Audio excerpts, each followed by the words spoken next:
Greetings and welcome to In-Depth. I'm Dike Rostant.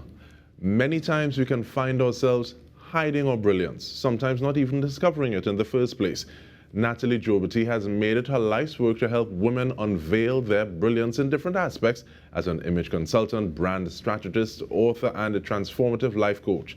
She joins us now to share her why, as well as some tips and tricks that may inspire you to shine.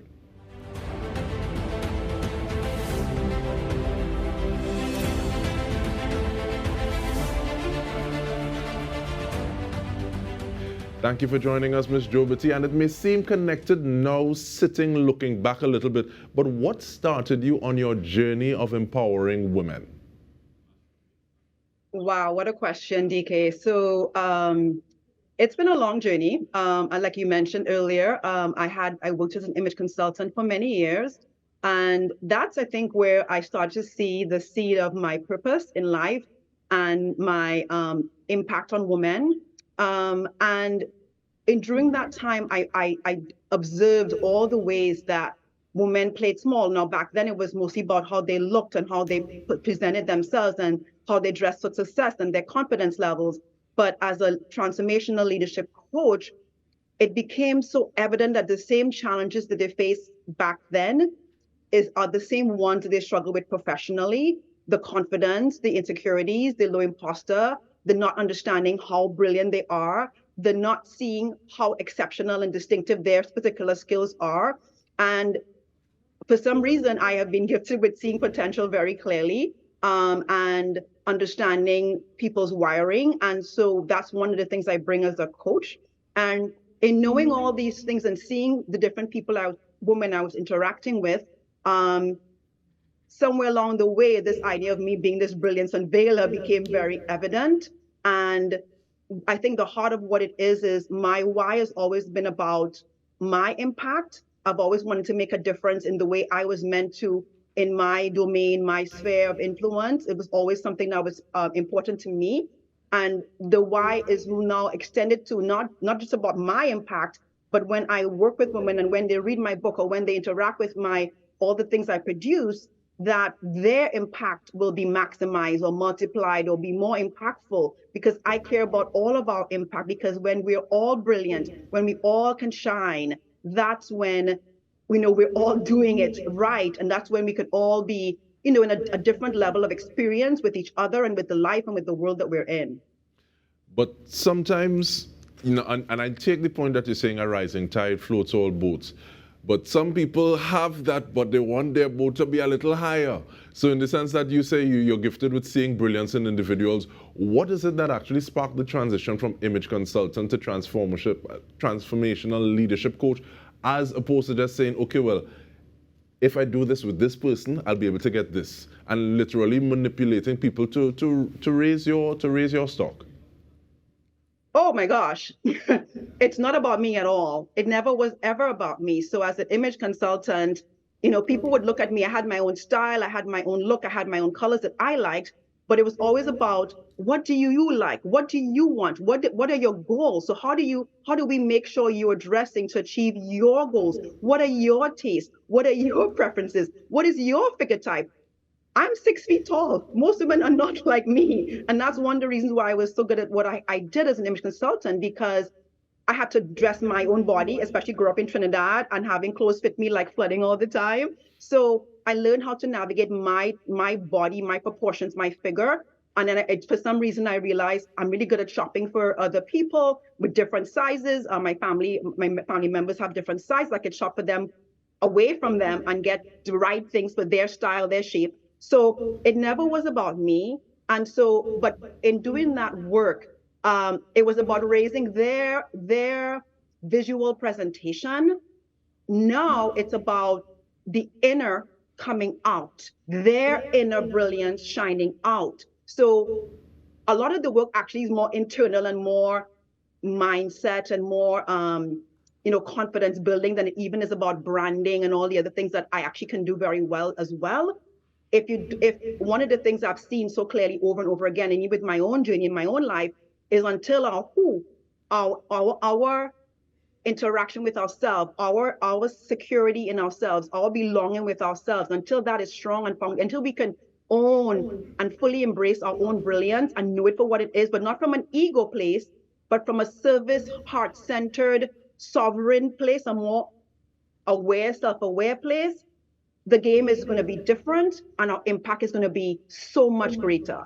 So it's never about me, and it's not even about the individual, it's about collectively what is the impact we can make as women, as people, as beings on this earth, and how can we make the impact that we uniquely designed to make in an authentic way, but serving the people we're meant to serve.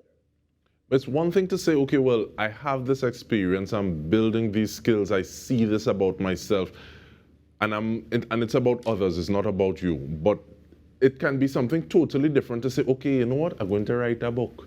So speak to that inspiration. It's your time to shine in terms of like sharing your story with others.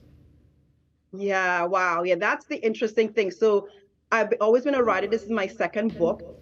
And this book took a long time in terms of understanding what I was supposed to write, because I knew I wanted to write a second book, a book more meaningful to me, but I was struggling with, well, what's the topic? What am I going to focus on? And then as I share in the introduction to the book, it kind of revealed itself to me as I was doing this kind of like video interactive course with writing the table of contents. And for me, once I have my table of contents solid, I'm good to go. I can write anything. But this was a table of contents that was giving me the struggle the whole time. And I knew the kind of challenges and things I was experiencing with my work as a leadership coach with women, and I knew those were important. Like the whole first section of the book is know. It's about knowing who you are. It's about confidence building. It's about silencing your imposter. It's about knowing your strengths, right? So there was that part, but then the other parts I wasn't as sure about. But those became very evident to me as I was doing that table of contents exercise. And what is interesting is I ended up using some references from my past experience as an image consultant and even my last book, weaving it in as a sort of like a tapestry of, this is a leadership empowerment book, but of course image and image presentation comes into play as part of leadership and leading others. And it makes the book more relevant and more interesting to most people. And what was the most surprising thing was I shared way more of my stories than I had ever planned on. I'd never planned on it being about me at all or my journey. But what ended up happening is, as I wanted to make sure I was connecting with readers, I found myself saying, well, I went through this. And next thing you know, I'm writing little examples from my life, my young life, my teenage life, my young adult life, my more seasoned life. And I finished the book, but I wasn't really aware of how much of my journey I had put in there until one of the reviewers said, this part memoir. And I was like, part memoir? It's not a memoir. It's not a memoir. But there's a lot of my story, because I wanted to make sure one of my biggest values is being authentic and being as transparent as is appropriate in the thing I'm doing. And I experienced so much the hard part, wanting to play small, wanting to not be 6 feet tall, wanting to just curl up in the shadows and hide myself for so long. I had to share my journey of unveiling my own brilliance so that the reader would know that as an author, yes, as a coach, I have all this expertise, but I've also walked the same journey that they have walked. And so that they can relate to me as a writer and author, and as a woman who understands what they're going through. But do you feel the need to craft that message any differently when you're having a one-on-one, you're doing a coaching session with an individual, versus saying, okay, well, you want to do it in a book, so you're not sure, you've never met the person who's looking at it now. Do you feel the need to do it any differently? It is very different one-to-one, because I say in my copy somewhere, I don't do cookie cutter. My approach is so customized. So when I do one-on-one work, it's about, who is that woman? What is she about? What is her expertise? What are her strengths? What are her key goals? What is her vision for her life? What is her impact that she's desiring to make? It's so customized that literally, depending on the client I'm working with, my approach can be entirely different, because at the end of the day, my goal and my purpose is to serve that client, to make sure that her vision and her impact is designed and cultivated in a way that she can shine. So I use whatever God, the gifts of God have given me, all the many gifts that I have, and my own expertise as in corporate America, my own journey, but all the skills I have as an intuitive, as a brand strategy person, all these things I bring to the table in my brilliance. And so, yes, writing the book is, I don't know who's reading my book. So the book is more general, obviously, and it's more to professional women. But honestly, the more I put the book out there, men read the book, young girls have read the book. So it's a book that's really a leadership empowerment book for anybody who desires to see to know that I have what it takes. I'm equipped. I am designed. I am qualified to do things that may be scary to me, that may seem a lot for me, but I can do it because it's my time to shine. And that's the key message. So honestly, anybody can take that message and could read the stories and the tips and the tools in there and craft it towards their own life and experience, because there's so much practical, down to earth knowledge that I've put in this book and references to other material as well. Anybody can benefit, Dike. And so as deep as you want to go with this book, you can go. I like the If that fact makes that you sense. say you also put your site references that people can go to help them on their journey. But we continue the conversation when we return. Stay with us. We are speaking about Unveiling Brilliance with Natalie Jobity. We return after this.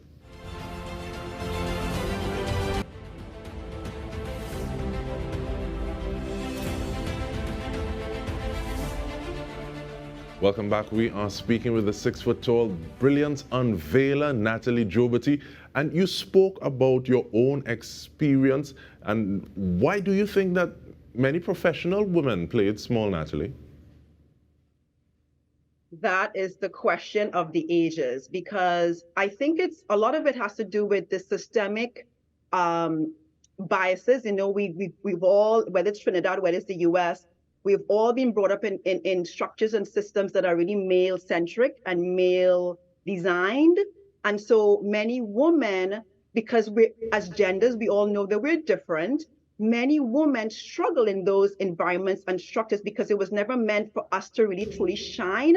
Yes, we can work and work hard and do the thing, but in terms of us thriving and shining, many of the professional environments that we are put in are not designed for our brilliance to be fully exposed and fully integrated and experienced. And so I believe that many women play small. And I know for me, it was a lot of times it could be who you were around, what you've been told growing up, the culture you were raised in. All these things influence the narratives that you tell yourself, the stories you made up in your mind about what am I able to do and who am I able to be. Now, in my time, and I'm quite an older woman in my, well, I wouldn't say the actual decade right now, but quite old.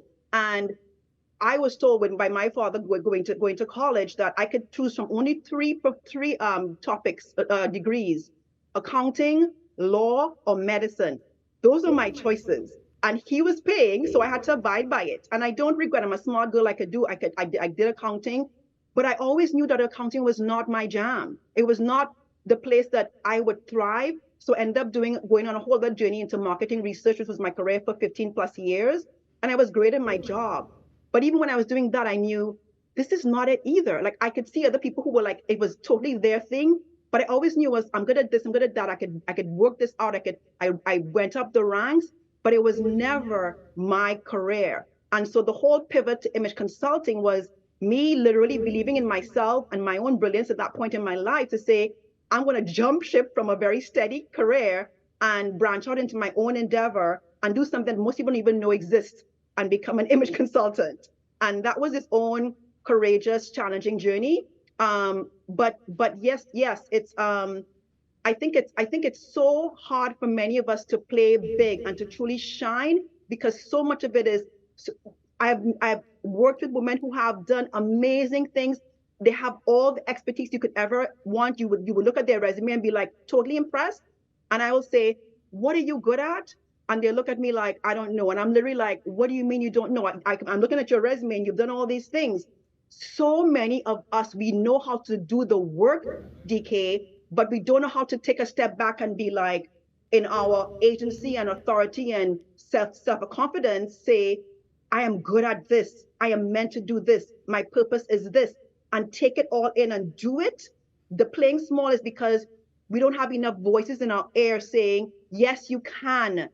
You are able, you're equipped, you're qualified, you can do this.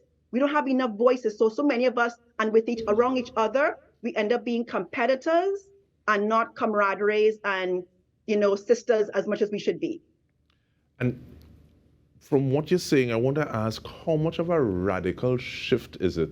Because, sometimes they say if you want something done, give it to a busy person. So you don't always have the opportunity, like you're saying, to step back and look, I did that. I did that well. But how much of a radical shift is it to say, okay, well, as opposed to just doing the work, you're saying, okay, well, I am shining, I am brilliant, and it is just what it is, as opposed to saying, okay, well, you're being cocky, that person full of ego, who she feels she is. Right. Explain that shift to me, because especially since we're talking about transformational leadership as well. Yeah. Good question. So it is a shift. It's a mindset shift. So I know growing up in Trinidad and Tobago that I was taught not to brag, not to even say, oh, I came first or third or whatever in tests, whatever it is, whatever thing I achieved. It was like, yeah, that's me. Be very meek about it. I am all about meekness and humility, of course. But there's a difference between humility and playing small, a difference between meekness and humbleness and literally flying below the radar. So it's a huge mindset shift in when I am confident and self-assured and have a healthy growth mindset about myself and others, I can now adopt a leadership posture. And a leadership posture is all about others, not about self. It's about how do I uplift and elevate others and not myself as a leader. That's what leadership is to me. And so many of us can't even see ourselves in that role of leadership. And leadership is a broad term, but so many of us have learned to use that term from well, I don't have this degree or I don't have this whatever. That's not what it's about. It's about what am I able to do? What can I accomplish? Who can I serve? And who am I in my brilliance? And so this notion of, having to self-promote and put myself out there and be visible. I have the voice in my head sometimes that says to me, Natalie, people are going to think you're boasting or you're being arrogant. But I know myself. One of my values is authenticity and humility, because that's my life's journey, is all about getting more humbled. And so I am never an arrogant person. I can be perceived as arrogant by the wrong people. And I have to just accept that everybody wouldn't accept me or know who I am and what I'm doing. But those who do, that's who I am for. That's who I serve. And so each one of us, not just me, every one of us, every woman who knows she has leadership potential, and most of us do, and all of us who know that we're meant to have an impact in our sphere, we have to drown out, silence those narratives that told us we aren't supposed to step out, stand up, speak out, because that's what it takes to be that trailblazer, to be that game changer, to be that way maker for others. It requires being uncomfortable, being visible. And not all of us are extroverts. I'm an introvert. I don't like doing all this speaking stuff, actually. But because it's in service to my mission to get my message out, I do it. So it's about a healthy, strong, self-aware mindset first and foremost. And from that place, from that sovereignty, because it's actually about, and I say sovereignty very intentionally here, because when you can stand strong in your purpose and who you are in it, you become an unstoppable force. And even the naysayers and those who want to say the bad things about you, they are irrelevant at that point. And we have a minute more, so I'm squeezing in this question. Explain what you mean by leverage your leadership presence. Oh gosh, okay, how can I speak faster than I already speak? Okay, so I will say leadership presence has three main pillars, but there are many more, but the three main ones are command. Command is about my level of confidence, my self-assuredness, my agency, my ability to command a room, right? So that's one part. The second part is my communication. Communication is not about speaking, it's actually more about listening. How am I listening? How can I read people? What am I able to my nonverbal cues saying about me and my interaction with the other person. So communication is a huge part of leadership presence, because you can't lead unless you can interact with people. Leadership is about people at the end of the day. So you have to be able to communicate effectively. And lastly, it's about clothing and presence. So if I'm going to have true leadership presence, my visual identity has to be aligned with what I'm bringing. So if I'm a lawyer, I look a certain way. But again, I'm always about who is it, who am I, what are my tastes and preferences within that domain. If I'm an artist, I have more reign, I have more freedom. So command, communication, clothing are the three main pillars, but there are many other mini pillars inside of those we can't get into today. But your presence as a leader has the potential to be game changing, because when you command the rooms, people listen to you and they take notice, and then you get to do the thing you're meant to do. And we want to thank you for sharing your presence with us, transformational leadership coach, personal brand strategist, author, speaker, Natalie Jobity. And on behalf of the entire TTT News team, I'm Dike Rostant. This has been In Depth with me. Thank you so much for joining us.